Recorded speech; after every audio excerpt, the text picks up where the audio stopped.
Ang batang ito, mamamatay sa edad na 20, sabi ng langit.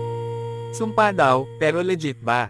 Si Yanan, kahit maikli ang buhay, ibang klase ang galawan. Gumawa pa ng sariling martial arts technique para ipamana bago siya mag-expire. Pero ang pamilya niya, wala. Sinisisi pa siya sa pagkamatay ng nanay niya. Kaya ayon, laging binabaliwala. Isang araw, dumating ang mga VIP ng Jungan Sect, pang mythical levels na mga bisita. Sabi ng tatay niya, huwag kang magpakita, nakakahiya ka. Kaya nagtago si Yanan at nakisilap na lang. Nakita niya ang mga immortal na parang Diyos. Pero imbes makisali, umalis siya at balik training na lang sa gabi.